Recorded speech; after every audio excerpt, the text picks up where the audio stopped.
नमस्ते दोस्तों, आज की इस कहानी में आपका स्वागत है।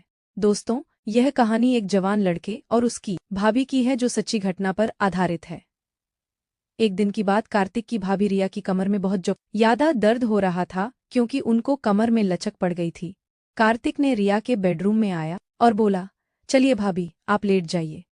मैं आपकी कमर पर बाम लगाकर हल्की मालिश कर देता हूँ ताकि आपका बचा हुआ दर्द भी ठीक हो जाए। रिया ने उसे मना करते हुए कहा, नहीं, रहने दो कार्तिक, मैं खुद कर लूंगी। कार्तिक ने कहा, आप खुद से बाम तो लगा लेंगी, लेकिन मालिश करना बड़ा मुश्किल होगा। मैं आपकी मदद कर देता हूँ, इससे आपको बाकी का दर्द भी ठीक हो जाएगा।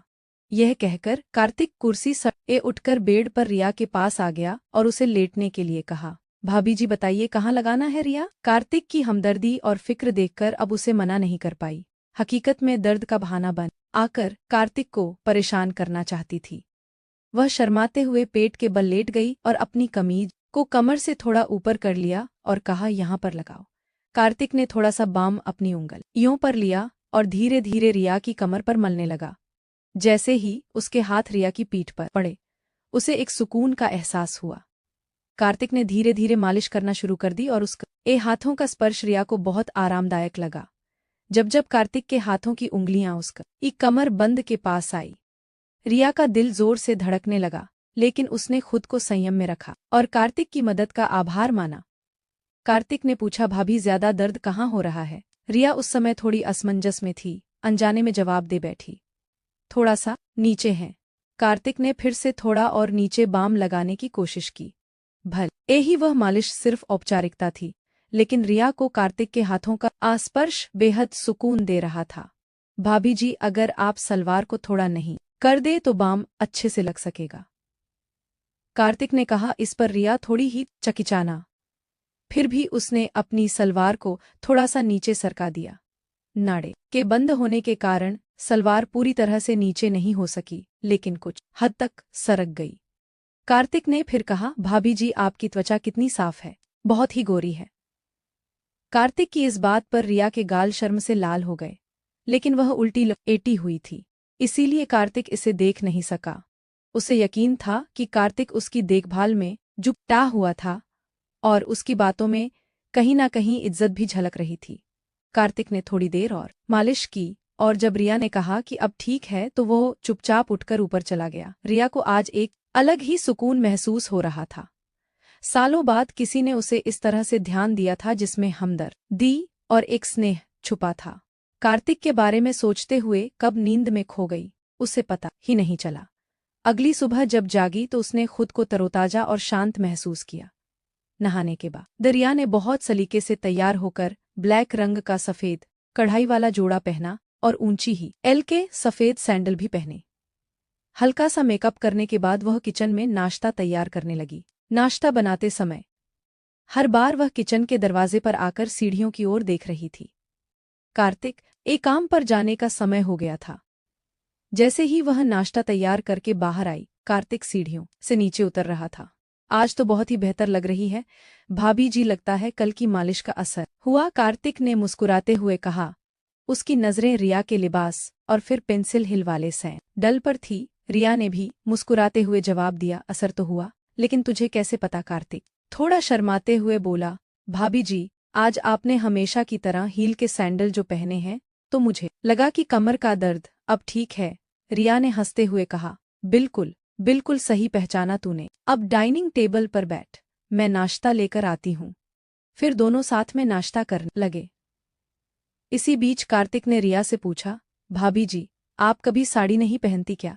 रिया ने जवाब दिया, पहनती हूँ, लेकिन बहुत कम साल में एक आध बार, अगर कोई खास मौका हो तो। क्यों? कार्तिक ने कहा, नहीं, बस इसलिए कि मैंने आपको कभी साड़ी में नहीं देखा। मेरा ख्याल है आप पर साड़ी बहुत ही खूब जमेगी।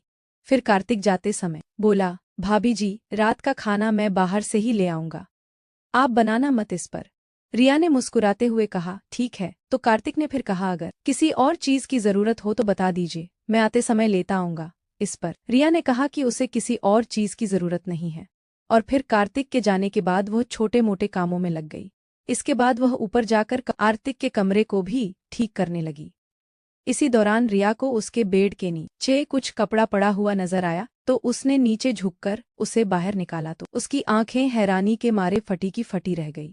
वह एक सफेद रंग का रेशमी अधवस्त्र था जो शायद किसी लड़की की है। रिया ने उसे ध्यान से देखा और समझ गई कि किसी की व्यक्तिगत चीज हो सकती है जो गलती से यहाँ रह गई हो। उसने तुरंत ही कपड़े को एक तरफ रख दिया और कमरे की सफाई करने लगी। इसी बीच उसे 3 दिन पहले की घटना याद आई।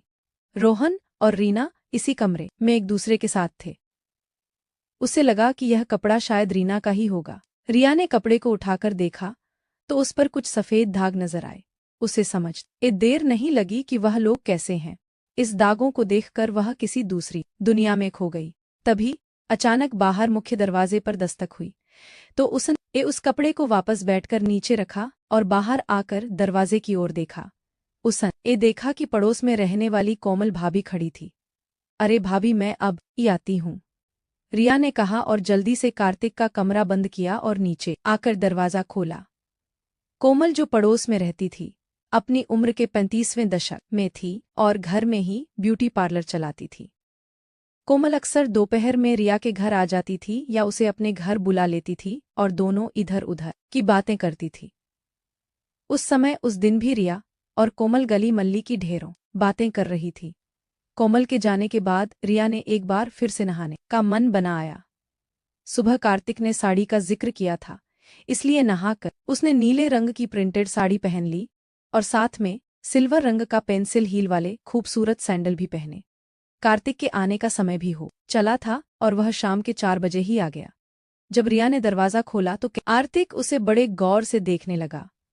उसे अपनी ओर इस तरह से ध्यान से एकता हुआ देख रिया मुस्कुराते हुए अदा से बोली, ऐसे क्या देख रहे हो? कार्तिक मुस्कुराते हुए बोला, वाकई भाभी, आज आप इस साड़ी में बहुत ही खूबसूरत लग रही हैं। यह कहकर वह अंदर आ गया और वह साथ में रात का खाना भी लाया था। आह भाभी, मैं ऊपर जा रहा हूँ, फ्रेश होने के लिए आप एक गिलास शरबत बना देंगी प्लीज? रिया ने उसकी ओर मुस्कुराते हुए देखा और कहा, हाँ हाँ, क्यों नहीं। उसके बाद कार्तिक ऊपर चला गया और फ्रेश होकर जब नीचे आया तो उसने एक आरामदायक टी-शर्ट और शॉर्ट्स पहना हुआ था। रिया ने शरबत बनाया और उसे अपने बेडरूम में ले आई और उसने वहां पर कूलर लगा हुआ था। कार्त एक रूम में आकर सामने वाली कुर्सी पर बैठ गया और रिया भी बेड पर टांगे नीचे लटका कर बैठ गई। दोनों इधर उधर की बातें की। इस दौरान कार्तिक ने रिया से पूछा, भाभी, अब आपकी कमर का दर्द कैसा है? रिया मुस्कुराते हुए बोली, अरे अब तो मैं बिल्कुल ठीक हूँ, कल तहे इतनी अच्छी मालिश जो की थी। कार्तिक ने अपना शरबत का गिलास साइड टेबल पर रखते हुए कहा, भाभी आप आराम से लेट जाइए, मैं एक बार और बाम से आपकी मालिश कर देता हूँ ताकि आपकी तबीयत और भी अच्छी हो जाए। रिया ने मना करते हुए कहा, नहीं कार्तिक, मैं अब बिल्कुल ठीक हूँ। लेकिन कार्तिक ने कहा, भाभी आप मेरे लिए हमेशा इतना करती हैं, क्या मैं आपके लिए इतना भी नहीं कर सकता? चलिए लेट जाइए। रिया ने उसकी बात को टाल ना सकी और खाली ग्लास टेबल पर रखते हुए बोली, अच्छा बाबा तू मानता नहीं, लेटती हूँ, पहले सैंडल तो उतार दूँ? सैंडल उतारने की जरूरत नहीं है भाभी, इतनी खूबसूरत सैंडल आपके हसीन पैरों की खूबसूरती को और भी बढ़ा रहे हैं, आप ऐसे ही लेट जाइए। कार्तिक ने थोड़ी चंचलता से कहा। रिया को उसकी बात पर हंसी आ गई और वह उसकी बात मानकर बेड पर लेट गई। उसने साड़ी पहनी हुई थी, इसीलिए उसकी कमर कार्तिक की नजरों के सामने थी। कार्तिक ने बाम को उंगलियों पर लगाया और रिया की कमर की मालिश करने लगा। रिया ने कार्तिक से पूछा, एक बात बता कार्तिक, तुझे मेरी ऊंची हील वाली सैंडल बहुत पसंद है ना? कार्तिक थोड़ा शर्माते हुए बोला, जी भाभी, आप बिल्कुल सही कह रही हैं, आपको अजीब लगेगा, लेकिन मुझे महिलाओं के पैरों में हाई हील वाले सैंडल बहुत आकर्षक लगते हैं और आप तो हमेशा ही हाई हील की सैंडल या चप्पल ही पहनी रहती हैं। रिया मुस्कुराते हुए बोली, अरे इसमें शर्माने वाली क्या बात है, और मुझे कुछ अजीब नहीं लगता, मैं तो तेरी भावनाओं को समझती हूँ। कार्तिक के हाथों से हो रही मालिश से उसे बहुत आराम मिल रहा था। कार्तिक के हाथ धीरे धीरे नीचे की ओर और बढ़ने लगे। रिया के मजाक के मूड को देखते हुए कार्तिक ने भी थोड़ा हिम्मत दिखाते हुए कहा, भाभी आपकी त्वचा कितनी नरम है, अगर आप चाहे तो साड़ी को थोड़ा नीचे कर लें ताकि मैं अच्छे से मालिश कर सकूं और साड़ी भी गंदी नहीं होगी। रिया ने थोड़ा शर्माते हुए साड़ी को थोड़ा ढीला कर दिया ताकि मालिश करने में आसानी हो सके। उसे पिछली रात की मालिश से बहुत सुकून मिला था, इसलिए उसने ज्यादा नानुक नहीं की। जैसे ही रिया ने साड़ी को ढीला किया, कार्तिक ने धीरे से साड़ी को नीचे की ओर कर दिया ताकि वह अच्छे से उसकी कमर की लिश कर सके। लेकिन उसी समय रिया को एहसास हुआ कि उसने जल्दबाजी में कोई गलती तो नहीं कर दी है और थोड़ी असहजता महसूस हुई। उसने तुरंत स्थिति को संभाले हुए साड़ी को सही किया और कार्तिक को रुख का संकेत दिया।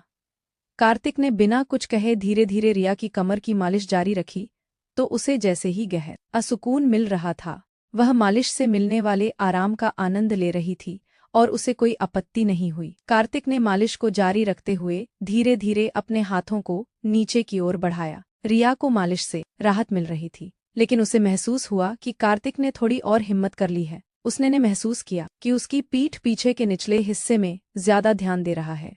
रिया को यह महसूस हुआ कि उसके साड़ी कोट थोड़ा और ढीले हो गए हैं और उसने वो सब किया।